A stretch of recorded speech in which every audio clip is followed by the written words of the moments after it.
Élite de la police, bonjour Christophe Coppen.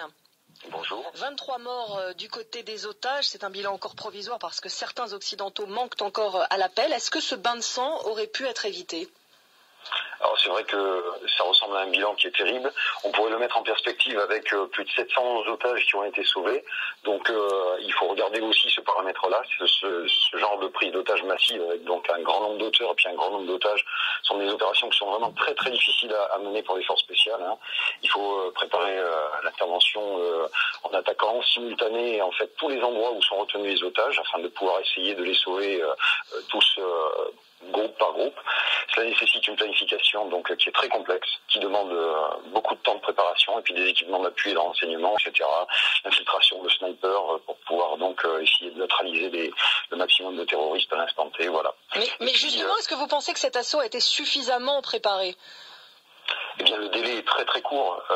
Ça nous paraît très long pour nous et pour les familles, pour tous les gens qui sont en attente du dénouement. Mais là, c'est un site qui est très exposé où on voit arriver de loin. En plus, c'est un site industriel donc à haut risque d'explosivité, donc qui oblige les forces spéciales à limiter l'emploi de certaines armes dans certains secteurs. Voilà, ce sont des contraintes opérationnelles supplémentaires et donc c'est un délai en fait qui est relativement court et j'ai presque envie de dire que c'est un délai qui est ultra court, le délai d'intervention. Trop court même. Trop court, les contraintes qu'ils ont eues, semble-t-il, éviter qu'il y ait des déplacements d'otages et de terroristes et des fuites notamment de ces gens-là, les ont amenés à intervenir rapidement. Ça, c'était une nécessité, essayer de circonscrire la crise à l'endroit où elle était. Et puis ensuite, quand on voit que les terroristes avaient mis des explosifs sur leurs otages, on comprend bien que on allait rester là sur une situation complètement bloquée et avec une nécessité d'intervention rapide. Je ne suis pas sûr que ça soit en effet un délai vraiment trop court. Je crois qu'ils ont été dans un tempo, un timing qui était le leur et qui était très certainement lié à leurs obligations. Alors ce n'était pas un délai trop court, dites-vous Christophe Coppen, mais est-ce que cette intervention n'a pas été trop brutale, comme le déplorent beaucoup de pays ?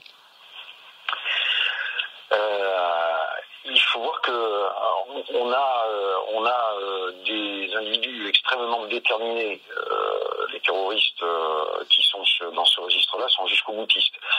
Il n'y a pas de solution, par exemple, de négociation. La négociation qui habituellement nous permet en fait d'une part soit de gagner du temps, peut-être également d'obtenir une résolution pacifique partielle. Il peut y avoir des libérations d'otages contre des contreparties, des choses comme ça. Là ici, impossible. On a bien vu qu'il y avait des négociations officielles, un petit peu entre l'État et les représentants des terroristes, mais surtout des négociations officieuses entre des chefs touaregs, des religieux référents de la région et puis les chefs du commando. Mais tout ceci n'aboutit pas. Et donc, face à la dangerosité du site, il fallait éviter qu'il fasse tout sauter. D'ailleurs, c'est un miracle que ça n'ait pas explosé complètement ce site industriel. Il faut voir que les dangers liés à l'exploitation du gaz placent ce genre d'usine parmi les plus surveillés et les plus à risque en fait du monde industriel. Donc c'est une contrainte qui est énorme pour les forces d'intervention mais on peut se dire qu'au fond ils ne s'en sont pas si mal que ça. Christophe Coppen, merci beaucoup d'avoir été en direct dans la matinale de France Info. Vous êtes, je le rappelle, un ancien commandant au RAID, l'unité d'élite de la police française.